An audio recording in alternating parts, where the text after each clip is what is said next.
Ek dink daar's 'n hele klompie mense wat na hierdie titel kyk en kan assosieer daarmee. Wanneer omstandighede vir jou voel soos 'n belofte wat die Here teenoor jou breek. Jy voel dat daar word gebid, jy word nie gesond. Jy vra vir 'n verandering in jou omstandighede en dit gebeur nie. En dan wonder jy wat gaan aan? Wat is die probleem? Die laaste tyd het ek baie gepraat oor die identiteit van God in ons lewens. En ek het veral gepraat oor aspekte wat ons geloof soms seermaak. En ek moet eerlikwaar sê, as ek kyk na my loopbaan, dan is daar baie verse wat ek in die Bybel aangegryp het, want ek het groot geword daarmee en ek het hierdie goed beloftes gemaak en ek het dit opgeplak oral in my kerk en op my foon en in my kas en oral staan. Ek het dit herhaal en elke keer wanneer iets nie lekker uitloop nie, dan sê ek, Here, u woord het dan dit gesê, u woord het dan so gemaak en hierdie verklaring gemaak, nou werk ek teen my lewe. En ek dink, hier seker elke een van julle wat dalk hier sit en sê, maar op een of ander stadium in my lewe, of jy's op hierdie oomblik in so 'n situasie waar jy baie vra oor jou geloof en dan wonder jy, het jou geloof ooit terug? En ek wil vanmôre wil ek 'n stel maak voor ek dan begin dit. Ek wil vir jou sê, twyfel, pas op om te dink dat twyfel altyd die teenoorgestelde is van geloof. Want in my geval en in my, ons sal later daar selfs op 'n ander geleentheid, het mense getwyfel. En ten spyte van hulle twyfel, het God 'n wonderwerk in hulle lewe. Ek dink die Here verstaan dat soms in ons lewens gaan ons deur tydperke met ons regtig vra het rondom ons geloof en jy sukkel om te wees wat God wil hê jy moet wees. Jy twyfel, jy bid, jy voel die resultate kom net en jy weet nie wat doen jy keer. So ek voel gedring om te praat oor dinge wat jou geloof seermaak. In die hoop om dalk jou te help en ook om myself te help in hierdie proses om te kyk na die woord en eerlik te vra, Here, is nie iets anderste wat ek moet weet. En ek dink vanmôre soms kom dan dalk op 'n paar tone raak. Maar dit op myne getrap en al. Want daar's van hierdie verse en ek wil vanmôre net oor twee verander. Wat ek dink almal van julle aan julle op. Maar ek dink dis seker een van die mees misgeïnterpreteerde versies in die Bybel. Die eerste een is Filippense 4 vers 13 wat sê, hy sê in die ou vertaling en in die nuwe vertaling pakkes tot alles tot in staat dat Christus wat aan die krag gee. I can do all things through him who gives me strength, sê in die Engelse Bybel. Hier sê in die 2020 vertaling, tot dit alles is ek in staat deur hom wat my die krag gee. Ek dink hier dalk, ek wil nou nie vra steek jou hand op nie, maar ek dink hier dalk mense wat dalk 'n tattoo op het met hierdie woord uit. Jy het dalk 'n koffiebeker by die huis met die woorde op, ek tot alles in staat deur Christus wat my krag gee. Jy het dalk 'n dagboek gekoop vir hierdie jaar wat voor lê en jy het gesê, Here, ek is tot, ek verklaar dat my lewe. Jy het dalk 'n T-shirt by Kom gekoop met die woorde op. Nietemin iewerster in jou lewe, jy dalk hierdie vers in jou Bybel gehighlight. Is in myne is dit gehighlight. Ek is tot alles in staat deur Christus wat my krag gee. Die eerste keer dat ek gedink het hierdie vers verstaan ek verkeerd as ek in die skool was, en ek 'n groot bedryfsekonomie toets moes skryf. Ek weet nie wat hulle dit net vandag nie, maar in my tyd was dit bedryfsekonomie. Nou, ek was in 'n tegniese skool en toe gaan ek na 'n akademiese skool toe en vir die eerste keer in my lewe het ek bedryfsekonomie. En ek onthou as ons op toets skryf en ek beswaai gee toe my opskryf die volgende dag. Ek besluit daai aand ek staan op hierdie vers in die naam van Jesus. Ek slaap op my handkoek. Sit dan onder my kussen. Oop in daai boustuk en sê, Here, asseblief, help my nou met hierdie toets. Dat hierdie goed in my kop kom asseblief tog. Nou ja, dit het toe nou nie gewerk vir my nie. En in elk geval so Ek dink daar's baie sulke dinge wat ons doen en dan kom ons agter ons geloof kry seer in die en ons doen dit nie omdat ons verkeerd is nie. Ons doen dit met goeie bedoelings. Ons doen dit omdat ons regtig voel dat ons wil vashou aan iets. Ons wil vashou aan die Here. En dan hou ons vas aan verse soos hierdie in moeilike omstandighede. En dat verkeerd en nie altyd soos wat ek gehoor het. Nou ongelukkig is dit so dat baie van ons gebruik hierdie vers om onsself aan te moedig. Baie mense het dit al vir my gesê om te moedig en eerlikwaar, ek ken dit ook al vir baie mense wat in 'n moeilike situasie is of wat gaan vir 'n onderhoud of iets moet doen wat baie spannend is vir ons sê, jy moet verstaan, jy is tot alles in staat deur Christus wat vir jou krag gee. En ons gebruik dit as 'n motivering. Ons inspireer mekaar daarmee, ons moedig mekaar aan daarmee en ons sê dit en ons bedoel dit uit ons hart uit, want jy kan alles doen deur Christus wat vir jou krag gee. En die idee is dat as jy nou net jou hart daar kan sit of as jy jou kop daar kan sit, go for it, Jesus got your back.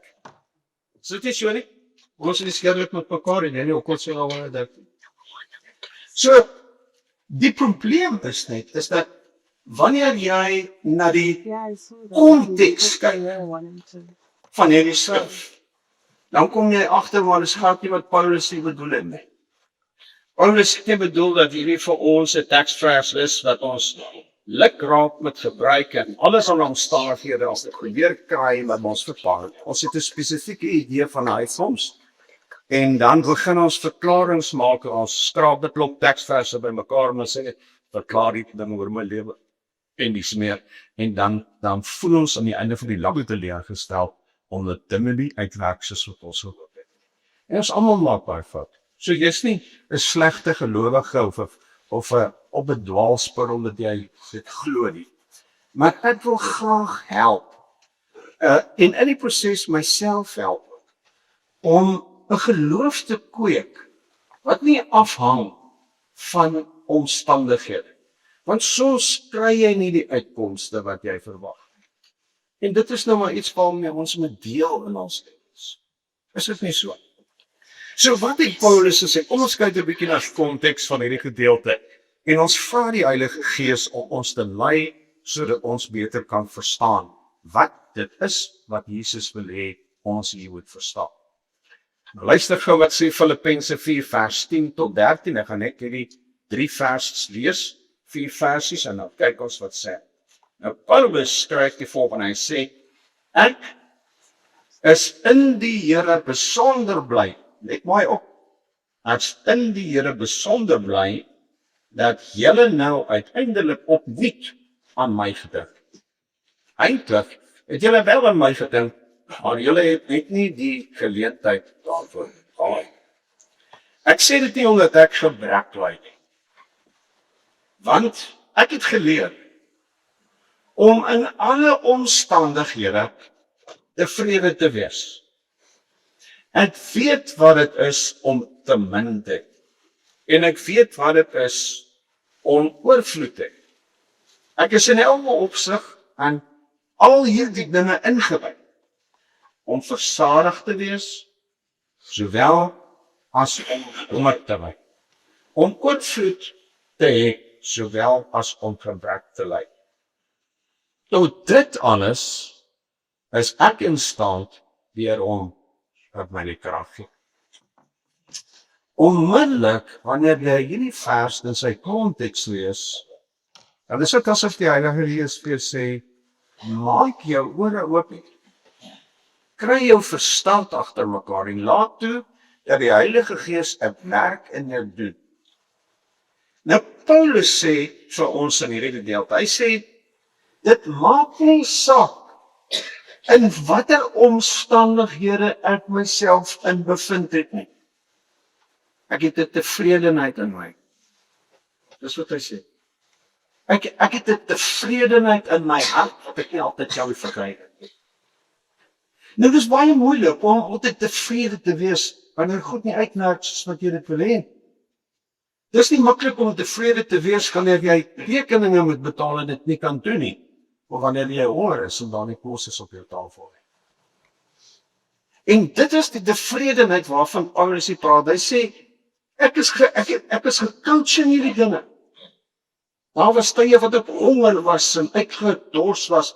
Hy sê, en dan was daar tye wat ek soveel kos gehad en nie geweet waarom die einde daarvan is nie. Ek het swaar gekry, ek het baie gehad, ek het min gehad, maar in al hierdie dinge was daar 'n tevredenheid in my. En ek deel met julle hierdie tevredenheid. Want dis nie 'n tevredenheid wat jy kry wanneer daar 'n life coach voor jou staan nie. Dis nie die tipe tevredenheid waarmee iemand met mooi woorde in jou hart inbring nie, maar die realiteit van jou omstandighede elimineer al die mooi woorde wat jy voel die pyn in jou hart. Paulus praat hier so en hy sê aan in die Engelse Bybel, hy sê aan there's a contentment. Daar's 'n diep tevredenheid in die middel van my smarte. Nou ek praat nie van iets wat hy hier bereik het met ambisie. Ek is tot alles in staat deur Christus wat my krag gee. Hy praat nie van iets wat hy bereik het met positiewe denke of met hierdie euforie of hierdie tipe situasie. Weet jy waar sit Paulus terwyl hy hierdie woorde skryf? Binne die tronk. Paulus skryf hierdie brief uit die tronk uit. Nou ek dink anders as vandag, seker, het hulle nie in daardie tyd gelichaam maaltyd bedien in die tronk. En tye was daar hongersnood gewees. Jy sit daar onder in 'n toegesluit in 'n koue plek daar met 'n bokvel om oor jou te gooi. Daar's nie lekker serie matrasse om op te slaap en die dinge nie. Jy slaap op 'n klomp gras of wat ook al die geval mag wees. En dit is waar Paulus homself bevind. En uit hierdie omstandighede skryf hy vir ons, hy sê, ek sê hierdie dinge vir julle, want ek het geleer om selfs hier waar ek nou in die tronk sit, op die vredeenheid kry. Dan sê ek, Here, ek sukkel om by daai geloof uit te kom. Dan skryf Paulus, hy sê, ek weet wat dit is om min te hê, ek weet wat dit is om oorvloed te hê. Ek vind al hierdie opsigte as ek geleer, ek het ondervinding. Ek weet hoe dit voel om versadig te wees, maar ek weet ook hoe dit voel om honger te ly, om oorvloed te hê en om gebrek te hê. Maar hier in hierdie oomblik voel ek 'n tevredenheid. So wat beteken dit vir Paulus wanneer hy sê ek is tot alles in staat?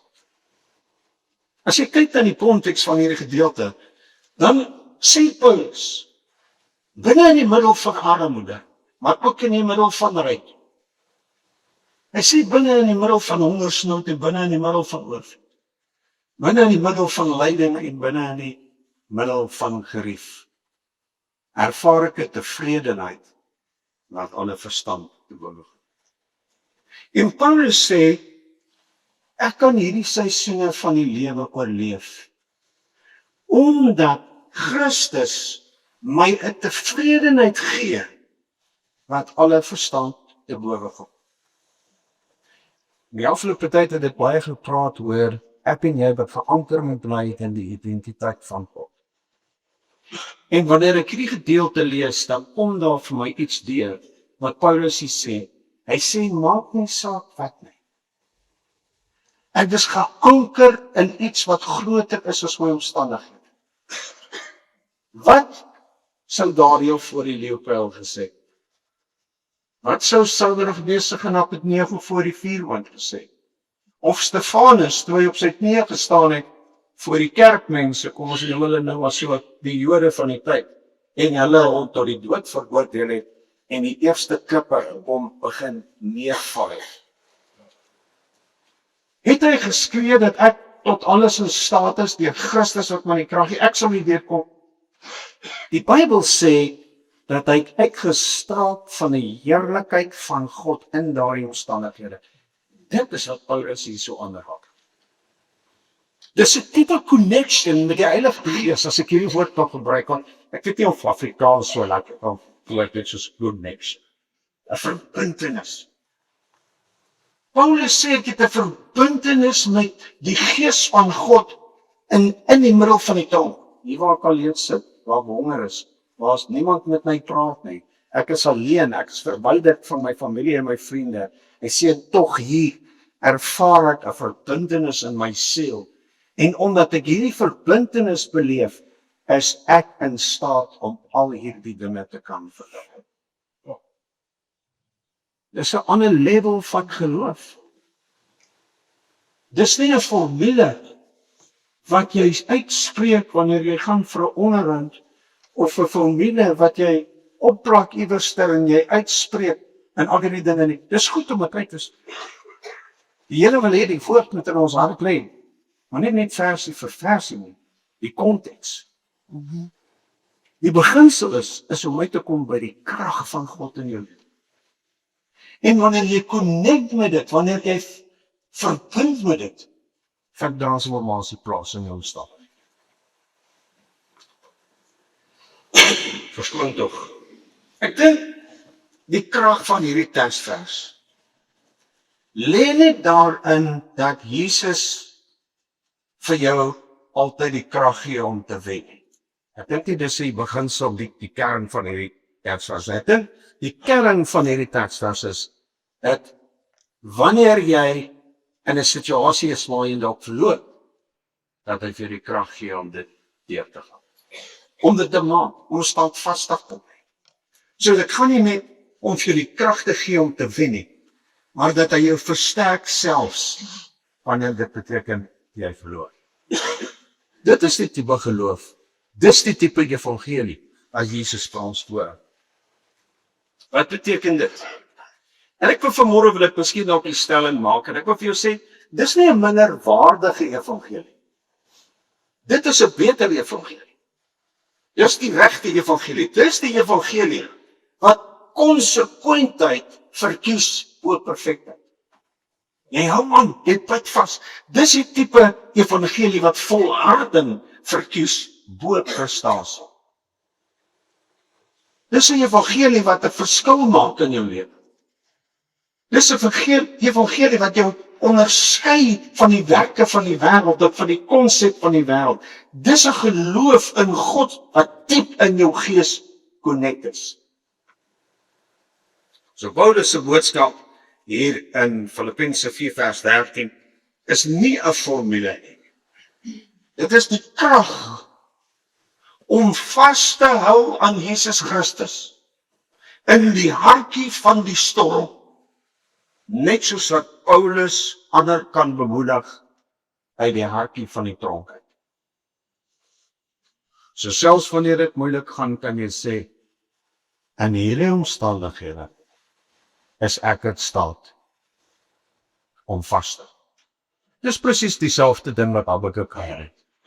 Toe Habakuk na sy lande en alles gekyk het, en alles is weg en vernietig.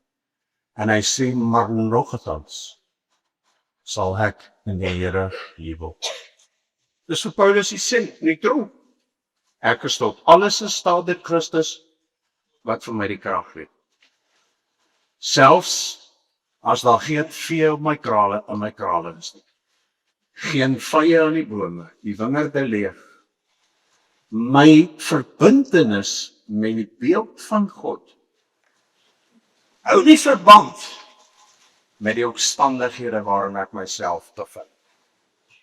Dit is 'n geloof wat transformasie bring. Die volgende versie wat ek onder jou aandag kom bring, altyd saam met hierdie gaan, is hierdie ene wat in Romeine 8 vers 28 waar Paulus skryf. Hy sê, ons weet dat God alles ten goeie laat meewerk vir hulle wat hom liefhet, vir hulle wat volgens sy voorneme geroep is.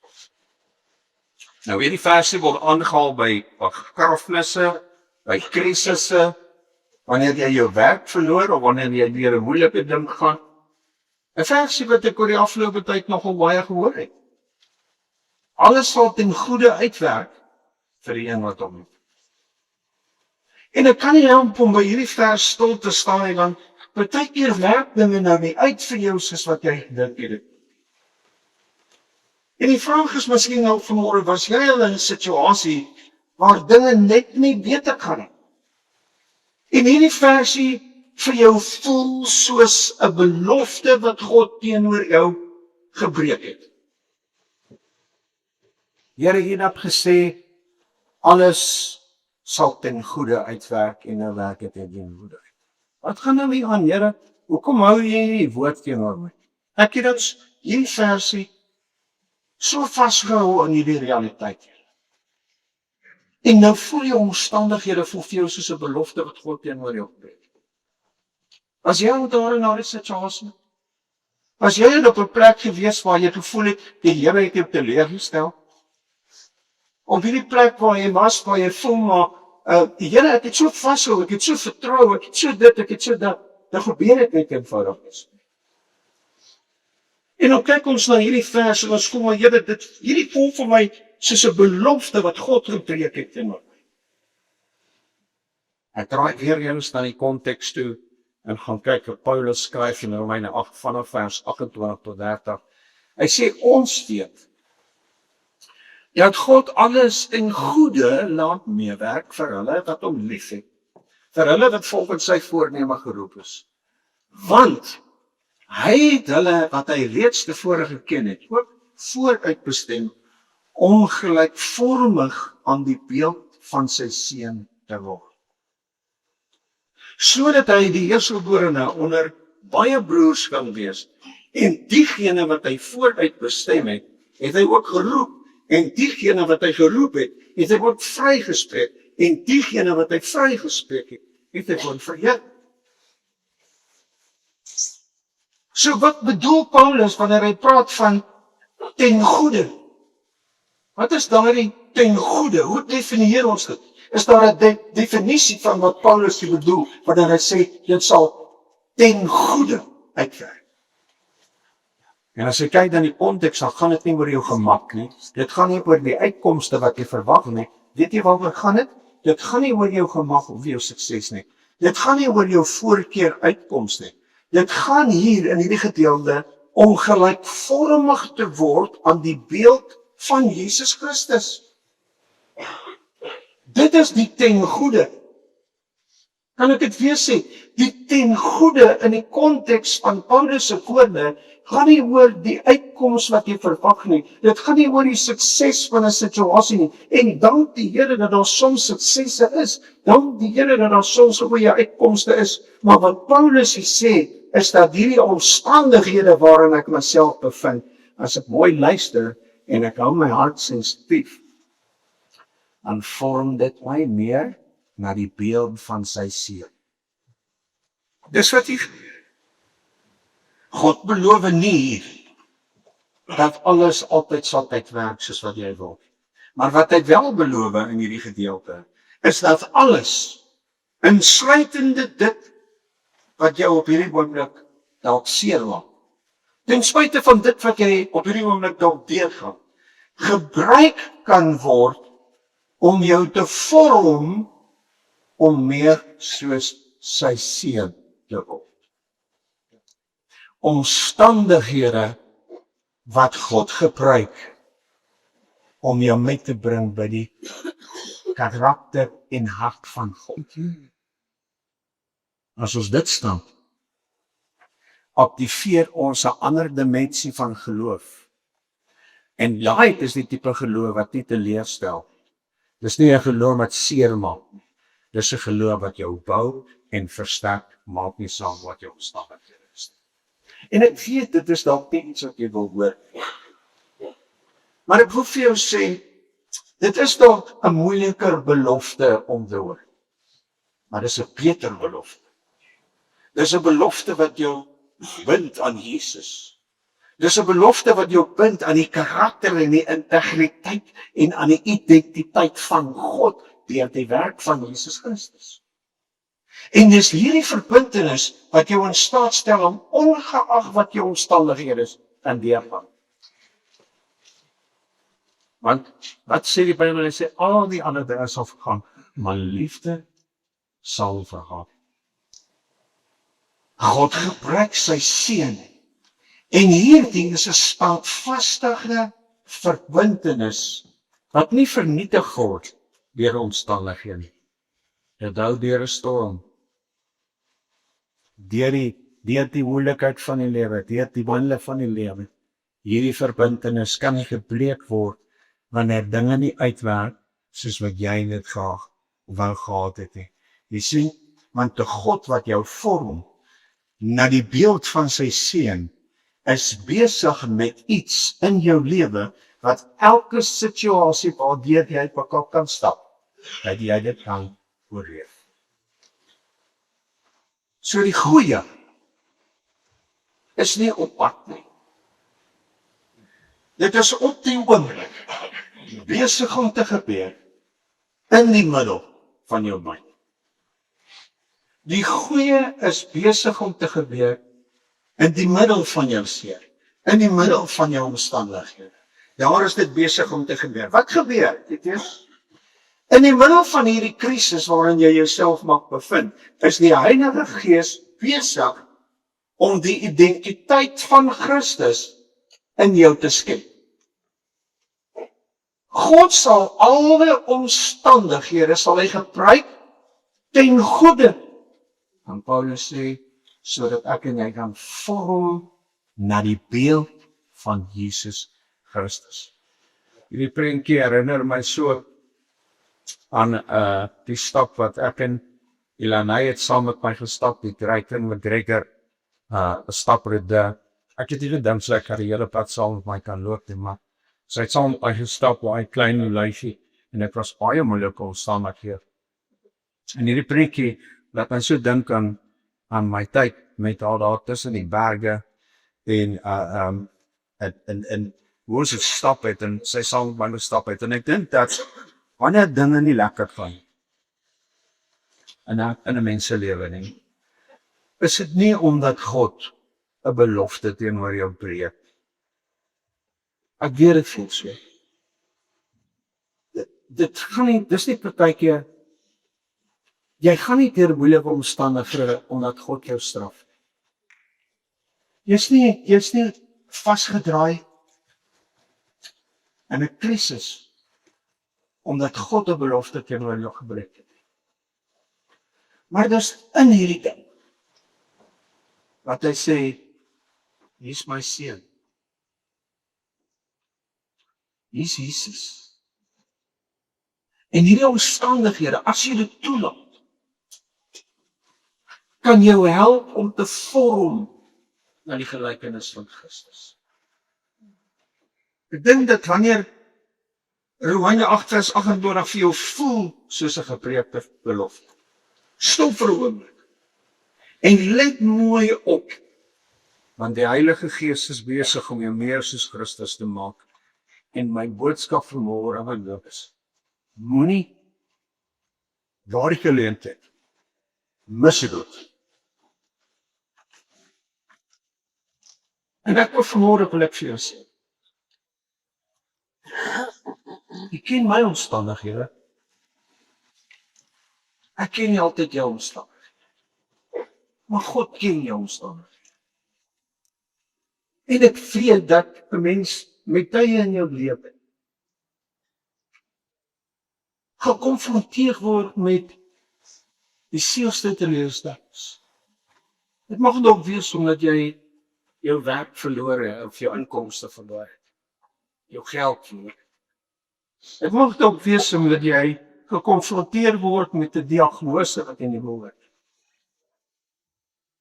Dit mag dalk wees omdat 'n verhouding gebreek. Maar as jy toelaat